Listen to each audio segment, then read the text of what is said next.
And what's Rocket doing? What's he doing? He's chasing his teammate? Guys, hashtag don't chase your teammates. Hey, what's up, guys? Welcome back to the channel. With me, my buddy, my frenemy, Mr. Brian Larson. Welcome back. Hey, thanks for having me again, Jeff.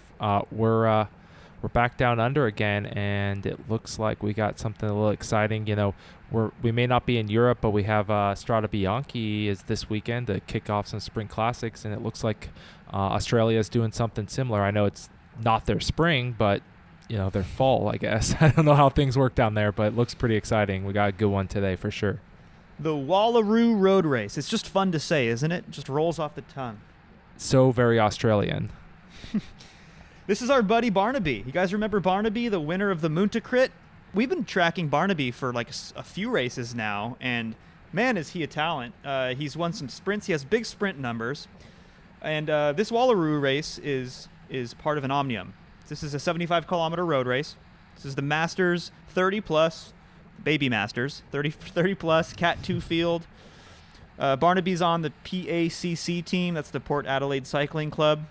It's part of an Omnium, and Barnaby is good at racing. He's holding the Omnium lead right now, so he's wearing the leader's jersey, and for that reason, he's protected by his teammates. And as we pick up action here, already 45 kilometers has passed, and Barnaby and his teammates have been chilling in the field, saving energy because they've had a teammate off the front. Smart move, Barnaby. And that's good because the major features of this race, like Brian said, are two gravel sections, which are coming up. One we're going to hit here momentarily, and that is a very strong left-to-right crosswind section. I would say it's the most pivotal section on this course. And then the second gravel section is on the final straight, which is a straight headwind, and it's about 15 kilometers from the finish. So that's where we're picking up action. Without any further ado, let's jump into it. All right, we are still 35 kilometers from the finish, but we are about to hit a very pivotal moment in this race, and that's the gravel section. But before we even get there, we are hitting this really hard left-hand, gravelly off-camber corner, and the fun and games are over, Brian. We're up to 1,100 watts. The gaps are opening, and now we're in the crosswind, and it's the chaos we're going to see coming into this gravel section. Yeah, you know, they only had, 45 kilometers to prepare for that left corner, and somehow they still came into it about 25 wheels too far back. It's easy to say that, you know, and it's easy to say, well, you should always be at the front. But this was a pivotal moment. It should be noted that gravel is always a pivotal moment, even if it's not challenging gravel. This gravel is pretty hard packed, at least has two center tracks where the cars are likely driving, with kind of loose gravel both down the center and then of course on the outer edges, which you want to stay clear of. But you know, gravel as a whole, it stretches the pack real long, and think of it like a really hard slinky. Every time you go into and are on gravel, it also slows you down, which means you're not giving as good of a draft, and simply just closes the door. You're basically riding in a position where you can't always move up, right? You can't always take the risk to go into that loose, slippery gravel to move up, and that means you have to be in position before you get into the gravel. You don't want to be thinking about moving up once you're already in the gravel. And that's exactly, and that's the first mistake they made, is like you said, they had 45 kilometers to get themselves into position, and they didn't quite get themselves into position, right? Barnaby's the protected rider. They should have been like top 5 coming into that left-hand corner, and now you see he's paying for it. And remember, guys, we have a very strong left-to-right crosswind through here. So why is Barnaby on the left-hand side of the road, right? That goes against all bike racing rules. This is a 400-plus watt effort. Barnaby's got about a 320-watt FTP. This is a massive effort, and he has to do it to close this gap down. And the reason he's on the left is because there's only 2 lanes, right? We can see it here. Actually, there's 3 now. There's even a worse lane far off to the left. But if you're on the right lane, you are obstructed by these riders who are blowing up and going backwards. So you can't really ride there. You can't ride in between the two because that's like a sandbox. You're going to crash out. You're going to get squirrely. You're going to fishtail. That's no good. So if you want to pass, you have to be in that left lane, and you have to just be sitting out in the wind, smashing 500 watts like he was doing a moment ago. That's what makes, and here he goes again, back into that lane, up to 700 watts. And this is what makes the gravel section difficult. It's more the combination of the gravel and the crosswind, and this is just a very devastating part of this course, and that's why we called it a very pivotal moment in this race. And this is the type of thing where when you're doing race prep and you're looking at the course and you're thinking about the conditions of the day, these are all things you should be doing coming into a race. And you can identify this as a very critical moment before you're faced with this moment where you're having to spend all this energy to close gaps down. Because good on Barnaby. I sounded Australian there for a second. Good on you, mate, for closing these gaps down. Like, you absolutely have to do it. But I think that with more team cohesion, he shouldn't be doing this as the protected rider alone. He should have Alistair, his teammate from before, also in this race, be doing a lot of these efforts for him, or with him at least. When there's these pivotal moments in the race, it's easy to stay a little bit too lax, and I like to treat these kind of hurdles in big races, and this is a big thing that you'll see in European races, especially with like the cobbled classics coming up. And they always kind of reference that like people approach these moments like they would the finish of a race. Like they're sprinting, they're doing lead outs into the gravel, these types of things, or the cobbles or whatever, a hill or a corner. All of those things matter because they should be treated just as seriously as you would the end of your race. And it's only if you check those boxes as you get to them, are you even going to be in the position to win the race to begin with. So treat each of these critical moments like you would the end of the race. Take it seriously, be in good position, don't waste energy unnecessarily, and you'll be in a better position 30 kilometers later when it comes time for the finish. Totally. Let's fast forward and see how that plays out. So Barnaby has made the front group, which was awesome. Like, only 9 riders made it out of this entire field to the front group. The bad news for Barnaby is he has no teammates with him. In fact, none of these guys have teammates except the very notable exception of Rocket, or however you say it. These two guys up here on the front right here in the kind of yellow and blue kits. They have 4 teammates. There's 4 of them in this group of 9. And Barnaby not taking the best of lines here and going to cost him another big 800-watt surge in power. Not a very confident line there, but how do you win from this position? If you are Barnaby and you have 4 Rocket guys in this group of 9, what do you think, Brian? Like, how do you win if you're Barnaby? Well, I think Barnaby, when he shared his kind of race breakdown with us, he did actually call out his initial intention was to sit back and hope that his teammate came back across to him, which is what I would do, right? If I knew I had a good, strong lead out, I would be on the back heels of this, trying to anchor this as much as I could until I could rally the troops from behind, right? But when they came off the end here, they looked back, and I think the gap was quite large, right? So at that point, he said, okay, I need to participate here. This is it, yeah. This seems like the selection. The gap is enormous. But he's doing a good job of not taking the front. That's the first thing I would do, is like, don't take the front, right? Leave that up to Rocket. And I'll take this from a slightly different approach. I'm going to pretend like I'm one of the Rocket guys. How do you win if you are in this group of 4, in this team of 4, in a group of 9? So I'm wearing a Rocket jersey. What am I doing in this moment? I am not giving guys like Barnaby and the other 5 guys in this group any chance to rest. I am immediately sending an attack up the road right now, and then sitting back. And then letting everyone else chase. And then you know what happens when that first one gets brought back? We launch again. Next counterattack. And you know what happens when that one gets brought back? I think you can guess, Brian. I'm going to guess you go again. And again, and again. And by about the 5th or 6th time in this screaming headwind that they're faced with right here, the group will just give up and be like, okay, let's race for second. Because you can't 4 out of a group of 9, I mean, it's not rocket science. Like, you just keep hitting them that way, and eventually the group's going to give up. And that's the simple way of just using numbers to your advantage. Yeah, and you really just basically, using the numbers to your advantage, you just have to reshuffle this composition until it's in your favor. You don't have to be solo. So to clarify, True. Rocket does not have to go away and win this race solo, or 2 Rockets together, right? What can happen is you can send a Rocket rider off the front, another guy could counter, and then the Rocket guy gets a free ride across, and then you have a 2-on-1, right? And totally. Yeah. That's still in your favor. So to be clear, Rocket, I think there's this tendency to think, I, as an individual rider, have to still get away from 8 riders, right? And that's not necessarily the truth, right? Yeah, exactly. Break it down. They have 4 out of 9 right now. Well, if they can make it 2 out of 3, that's even better, especially if one of the two is faster. Just put yourself in a race-winning position as much as possible. So, yeah, if it's individual, obviously 1 out of 1, you win. But there's a lot of other situations that can work out. And I will mention this because somebody will probably mention this in the comments. Like, if you are Rocket and you have for these 4 riders and one of the 4 is like the big man sprinter that is the fastest sprinter in this group, then by all means just like roll it in and let your sprinter win. There is a situation where you don't do that constant attacking, but I think it's better to be proactive and put yourself in a better position than 4 out of 9 if you have the numbers. Yeah, exactly.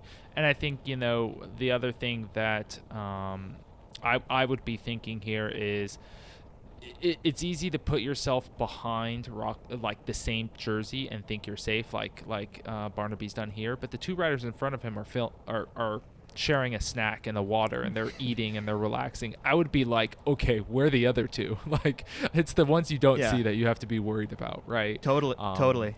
And so honestly, being too close to the front in this situation, when a guy on the front is riding kind of false tempo, if you will, like, I don't know. I would probably be at the back of this pack, especially in a headwind, because boom, the differential of an attack right there, and you kind of get screwed.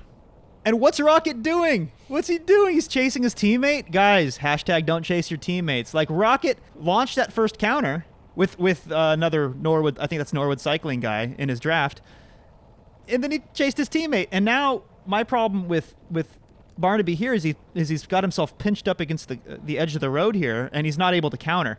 If Rocket attacks and then Rocket chases Rocket, that's maybe your one and only opportunity to put them on the back foot and launch a counter attack yourself. And Barnaby just put himself in bad position, pinched up against the curb like that, and kind of lost that opportunity. But guys, don't chase teammates. Like, I don't know why I'm still talking about this. I'm kind of glad that I am, because it makes me laugh, but don't chase teammates, guys. Yeah, and it's kind of funny because I actually think the situation that prompted that Rocket rider to chase his teammate was the fact that there was another rider with his teammate, right? There was a Rocket rider and the rider in red, and he thought, oh, that's not good favor and that's not good odds for our team. But the reality is that probably was good odds, and you could just send somebody else across later. Like, you could be the one that jumps across later if you don't bring it back right away. And by the way, 1 out of 2 is better than 4 out of 9. Am I doing that math right? Yes. I think I'm doing that math right. I think so, just barely. And if you are the Rocket guy who is in a group of 2 off the front, and you're like, I cannot beat this Norwood guy, the guy that was in red that was with him, then don't. Like, don't. You sit on. You sit on. Yes. Yeah. So that's where we're at, and now it kind of reshuffled. You see Rocket gets back on the front, and guys, this might not seem like a hard effort because Barnaby's only doing 150 watts or whatever and 21 miles an hour, but don't forget, this is a block headwind. It's just a straight headwind. So it's kind of deceiving. And Australia's kind of pretty, by the way. But but this is not a particularly interesting length of road in terms of racing. And we're going to see Rocket just roll off the front again. And this is what they should be doing more consistently, more frequently, one after another. But again, like, what? Why is he chasing his teammate? He's not soft pedaling. 22 miles an hour in this headwind. This is the same rider. Same guy. He just apparently hates his teammates and wants to just chase them back. This is doubly bad, right? If you have a teammate off the front who's getting tired trying to go solo, and then you're chasing him, you're getting 2 people tired, and everyone behind you is getting a rest, especially in a headwind. So, like, I don't understand this even a little bit. Like, guys, just don't chase teammates.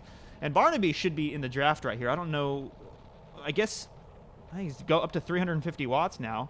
And that shows you how strong the headwind is. Because, look, he's only going 1 mile an hour faster. Now it's 22 miles an hour, 36 kilometers per hour for you Aussies. So I think he was much better off in the draft. And like, with 16 kilometers to go, Brian, would you be concerned about a single rider 4 seconds up the road with 16 kilometers of headwind? kind of sound like a broken record here. It's not the ones that you can see, it's the people you can't see that I'd be worried about. So in this situation, you see a rider in front of you just dangling, I would be very concerned with what are the 3 other Rocket riders doing behind me.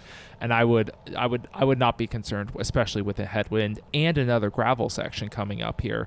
I would be sitting back. I would be conserving energy. If this rider wants to go put 10, 15, 20, 30 seconds into us, like, I would probably not be concerned, because the other riders are likely going to be kind of hurting. It's an end of a race. And at the end of the day, I would use this bullet to start thinking about keeping this rider at arm's length and just thinking about jumping across later in the race if we can keep it manageable. Yeah, especially with gravel section up the road. And by the way, Darren was his name, right? Darren Hicks, I think. Bravo. Absolute legend. I'm gonna sound like an Australian again. Absolute legend. Is that an Australian thing to say? I think so. Dude, one-legged guy making this split, doing all sorts of watts. More watts than most people can do with 2 legs. He's doing with 1 leg. I've sung this guy's praises before, but totally amazing. I'd love to get him on this channel and do some commentary with us. Maybe I'll see if I can get in contact with him. Darren, if you're listening, send a comment down below in the comment section. We want to get in touch with you, man. So anyway, let's fast forward a bit and see how this last and very critical gravel section plays out. All right, second gravel section. About 10 kilometers have passed since that last clip, and they've been pretty chill, to be honest. Like, they shouldn't be. If you're Rocket, you have to be constantly on it. Always have a guy off the front forcing these riders to chase, give them no respite. And Barnaby's had a chance to sit in and rest, and all of these riders have, which is kind of bizarre to me. I think Rocket hasn't really played their numbers right, and but better late than never. Here they go with a rider launching an attack off the right. And Barnaby again, like, boxed in. Don't get yourself boxed in during these very critical moments in the race. And this is what it's going to cost him. I mean, he has to close this down, right, Brian? Like, you cannot hesitate. You have to close this down. Yeah, I would probably have let that go if it was just one rider, but the 2 riders together, basically there's one less ally in the pack behind as well, right? The way to think about it, it shifts in the favor of the breakaway here. People are further tired. It's at that pivotal moment of being a gravel section. Gaps are harder to close, and he's going real big. I mean, he's doing 5. This is like 2x his threshold, right, to go across this. Yeah, now up to 729.30 miles an hour on gravel into a headwind with 7.4 kilometers to go. This is monster effort. Norwood guy looking back, looking for help, and here it comes. But does Barnaby have it? I mean, this is so heartbreaking when you make it up to the break and you're like, oh, I got another 1.5 seconds to close down. Now, I'm going to pause it right here. I was just going to say, let's pause and break this down, because I think this is the moment when the race is won or lost. 7,227 meters to go, Brian. You're in this position. You've just done a monster effort. You have about 1.5 more seconds to close down to the Rocket rider. What do you do? The first thing, I'm going to assess the situation behind here, because we don't have a rear camera.